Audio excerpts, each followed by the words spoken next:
folks, Norm the teacher here. Today's elementary lesson on metalworking is going to cover what a die is. And a die is used to cut threads on a shaft.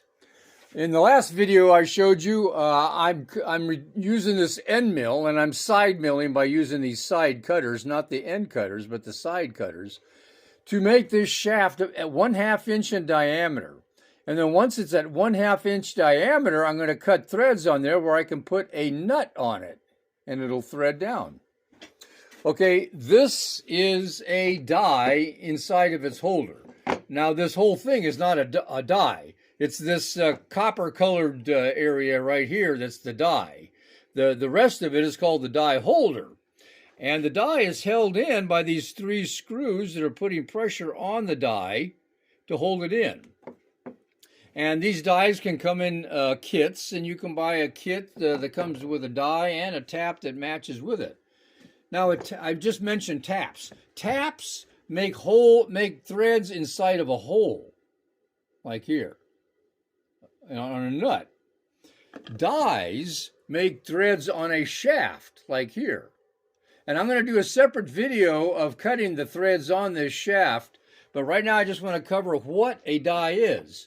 Okay, now notice on the die it says 1/2 NC13. Okay, what the 1/2 means is this shaft has to be 1/2 inch in diameter. The NC means national coarse, meaning that the threads that it's going to cut are coarse. They're kind of rough threads. They're not real fine threads. If it said NF, that would be national fine threads. Okay, the 1/3, that means 13 threads per inch. That means every inch of shaft will have 13 threads on it. Okay, notice how there's a tapered edge on the inside of the die here. That's where you start your threading. Notice the other side, it's not tapered.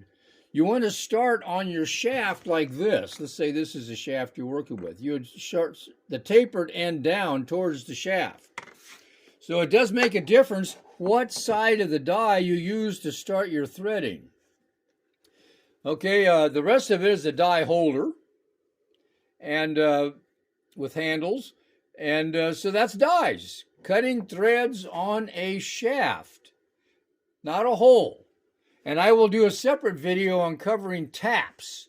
And again, I will cover actually cutting these threads when I get around to doing it.